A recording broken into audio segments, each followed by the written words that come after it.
What if I told you that every challenge you've faced, every triumph you've celebrated, and every soul you've ever loved or lost wasn't random? What if, before this life began, you chose it all? The family you were born into, the soulmate you longed for, even the very hardships you're wrestling with right now, not as punishment, but as purpose. Many ancient traditions speak of a cycle, a great wheel turning endlessly, the wheel of life, reincarnation, samsara. It's more than mythology.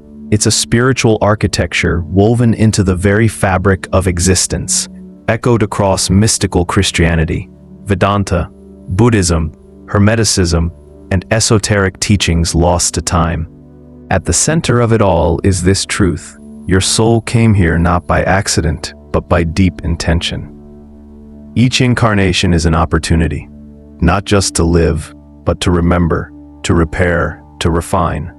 Karma isn't some cosmic retribution, it's a curriculum, a map that ensures your soul faces exactly what it needs in order to evolve.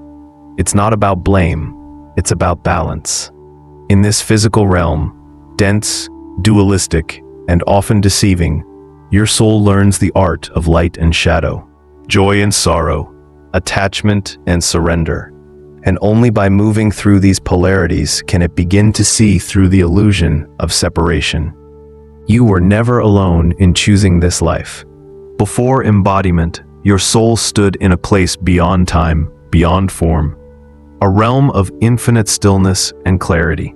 There, surrounded by guides older than memory, you reviewed the tapestry of your past lives.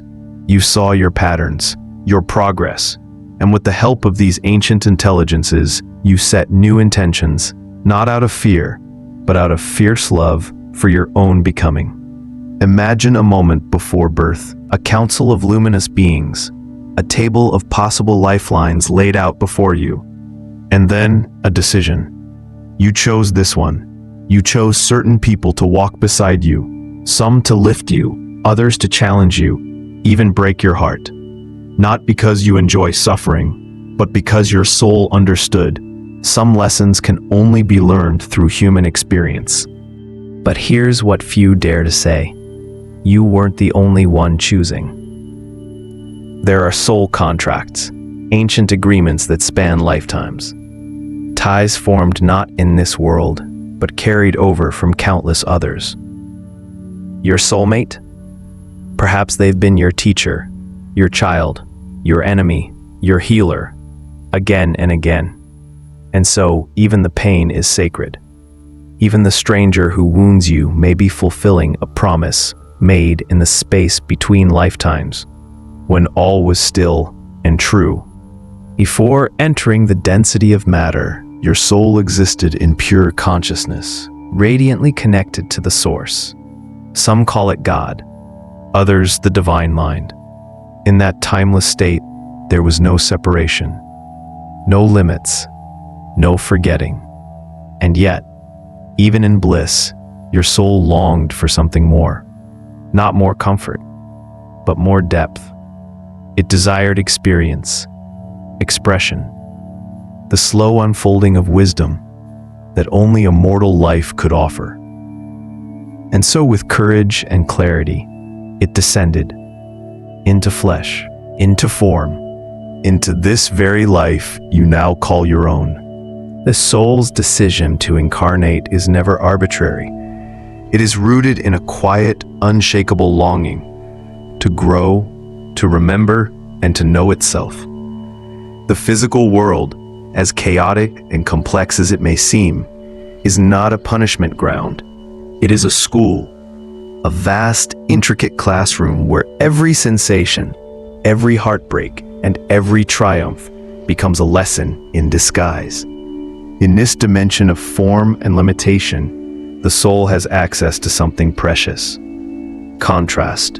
Without pain, how would you know compassion? Without loss, what would love mean? Without darkness, would light ever matter? Each soul carries a unique blueprint, an inner curriculum that centers around specific themes. Some come here to learn compassion, others forgiveness. Some souls take on lessons of self-worth, humility, or the boldest of them all, unconditional love. These lessons don't come in the form of words or lectures. They come in the form of life itself. Before that very first life, the soul doesn't just dive into a random existence. It selects, meticulously, consciously, the conditions most aligned with its intended growth. Genes, physical features, innate gifts, and even potential health challenges are not accidents. They are threads woven with care into the fabric of a life designed for transformation. The family you're born into? A training ground, a mirror, a forge. Sometimes the soul chooses a difficult upbringing to develop resilience, patience, or empathy. Other times it chooses support, love, and warmth, to remember what divine connection feels like. Neither is better. Both are intentional. The culture you're born into, the time period, the society, the economic class, these are not background details. They shape the flavor of your lessons. And the people you will encounter? Also chosen. Some are soulmates.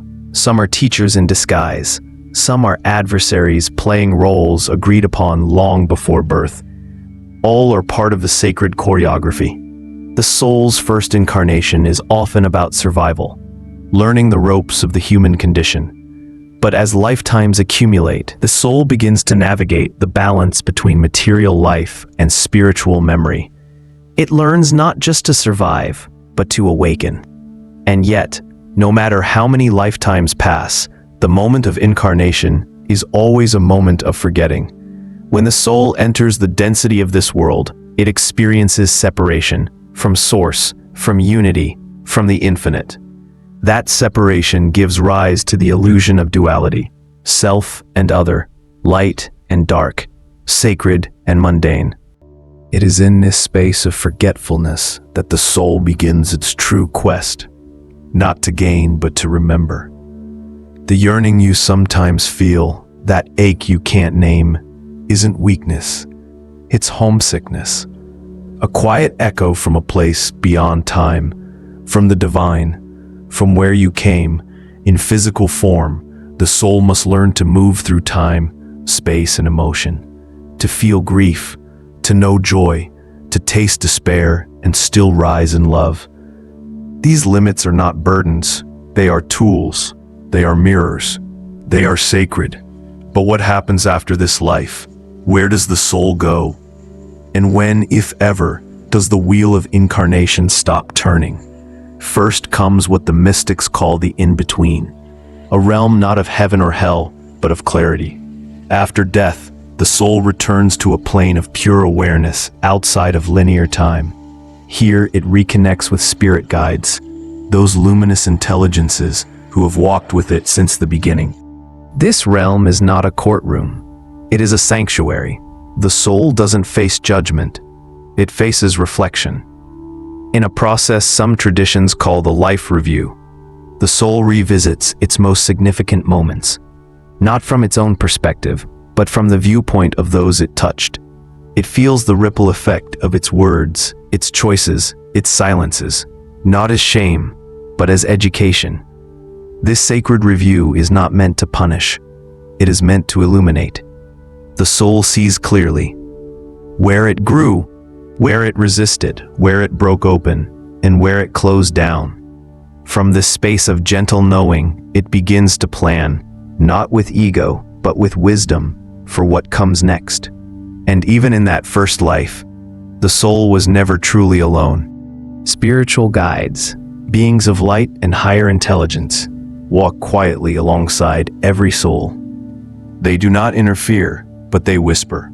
In dreams, in sudden clarity, in the subtle tug of intuition, they remind the soul of its purpose, of who it really is beneath the noise.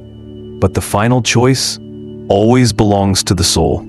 Free will is never taken, not even in the divine. The soul may heed the guidance or not. It may awaken or delay. The journey is always honored, and the soul's connection to its source remains quiet but unbreakable.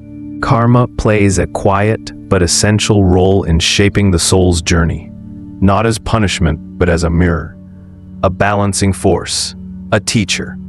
Every thought, every feeling, every action sends out waves of energy.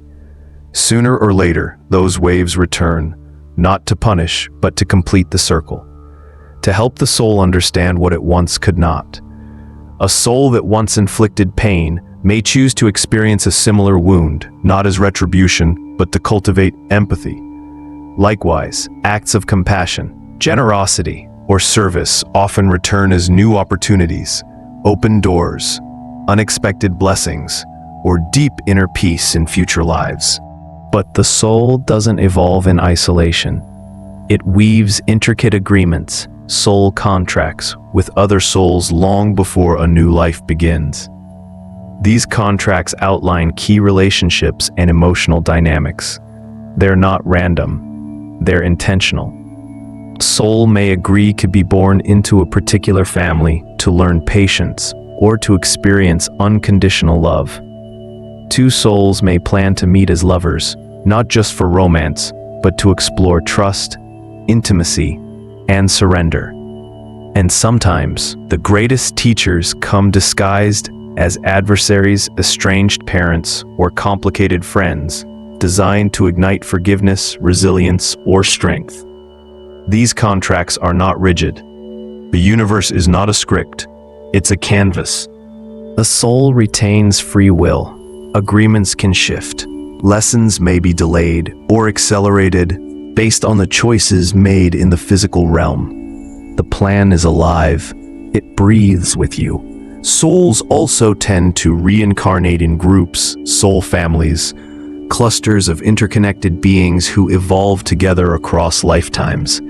These soul groups offer familiar faces in new forms. A brother becomes a mentor, a rival becomes a partner, a parent returns as a child. The roles change, but the love, however complicated, remains. Some of these connections are especially deep. Soulmates, for instance, may incarnate together repeatedly to support each other's higher growth. And then, there are twin flames, two halves of the same essence, drawn together across lifetimes in pursuit of wholeness. Not always romantic, often challenging, always catalytic. Once the life review is complete and karmic lessons are assessed, the soul begins to shape its next incarnation with clarity and intention. This process includes a series of profound decisions. The soul selects physical traits, gender, body type, even potential health conditions. These choices aren't aesthetic. They're symbolic tools for growth. It chooses the family dynamics that will best serve its mission. A nurturing home might develop self-love. A difficult home might foster strength and independence. It picks broader settings, culture, economic conditions, and time in history.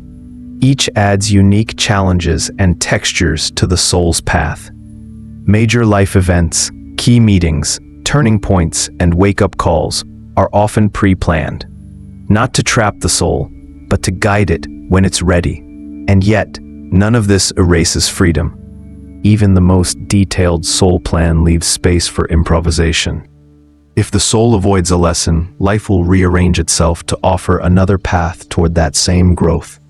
The universe is adaptive, compassionate, always in motion to support the soul's evolution. In the end, the journey is not about perfect performance. It's about presence, willingness, and remembering who you really are, even if only for a moment. Once the soul completes its plan, the journey back into form begins. It prepares to cross a veil, a threshold between the spiritual and material realms.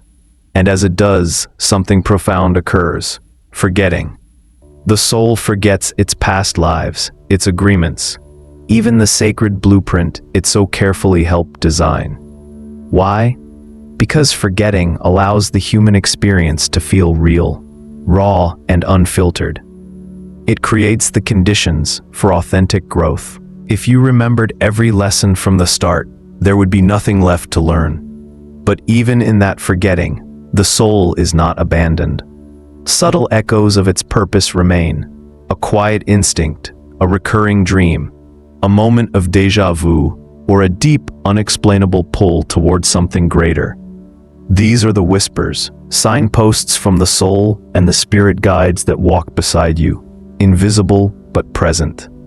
Reincarnation is not a punishment, it's a classroom, and each life is a lesson. Each pain, a teacher. Each love, a mirror. But here's the truth many avoid. Until certain lessons are learned, fully integrated, you return, again and again. Not because you must, but because you haven't yet become who you came here to be.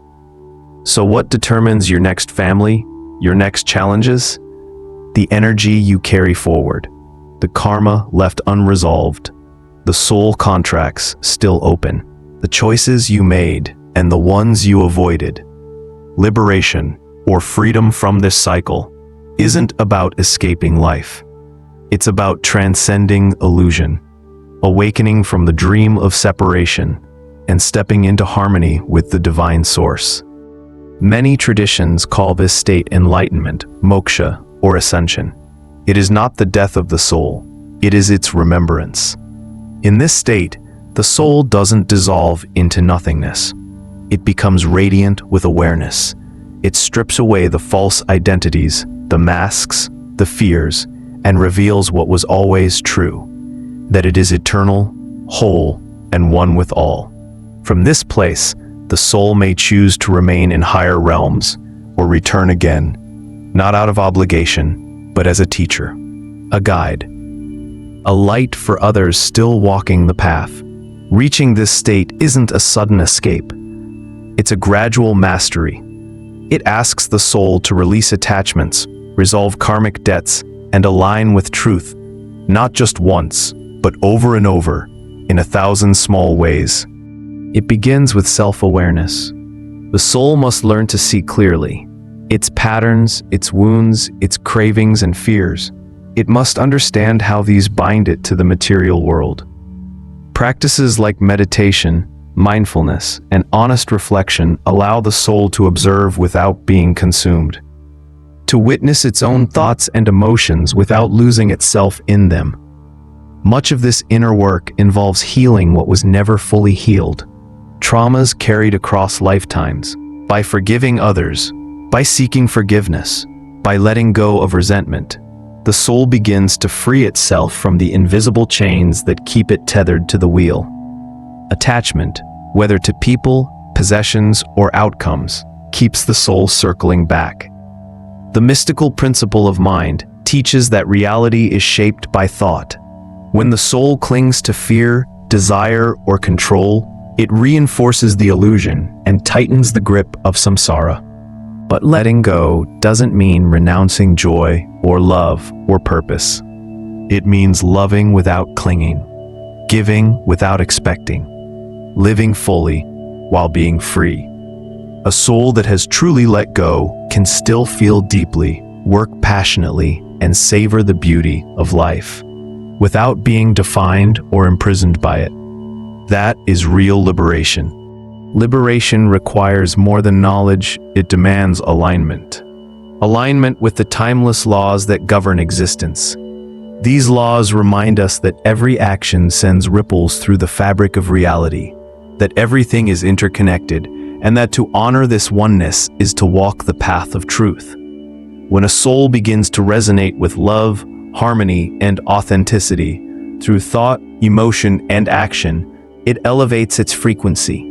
It becomes a conscious co-creator with the divine, no longer bound by the illusions of limitation. The final step toward liberation is the realization of unity. In the physical world, the soul often perceives itself as separate from others, from the source. But awakening to the truth of oneness dissolves this illusion. The soul no longer sees itself as a drop apart from the ocean, but as the ocean itself, remembering its vastness. This awakening may come through spiritual practice, meditation, prayer, sacred ceremony, or through life itself. Profound love, deep loss, or sudden flashes of awareness. Liberation is not granted by some external force. It unfolds when the soul is ready to let go of what no longer serves and to step fully into what it has always been. You'll know you're approaching this threshold when you begin to release attachment to worldly success or failure. When peace flows from within, regardless of outer circumstance, when your love and compassion for others deepens beyond condition, when your longing shifts from achievement to alignment, from striving to service. At this point, the soul chooses its next step. Some ascend into higher realms of subtle creation. Others return to earth, not because they must, but because they've chosen to help. These are the awakened ones, the guides, the luminous teachers who walk among us, often unnoticed, whose lives carry echoes of the Buddha, the Christ, and countless mystics throughout history. They are known as bodhisattvas, as avatars, as bridges between dimensions. And through their presence, humanity is reminded of what's possible. They are living proof that liberation is not a myth, but a calling. And so, wherever you are on your path, know this: you're not alone. The journey is long, but it is sacred. And each step you take, every moment of clarity, every act of love, brings you closer to your true essence. If this message stirred something deep within you, if you're ready to explore these mysteries further, then I invite you to stay with me. Subscribe to this channel, and let's walk this path of awakening together. Thank you for being here, and thank you for remembering who you are.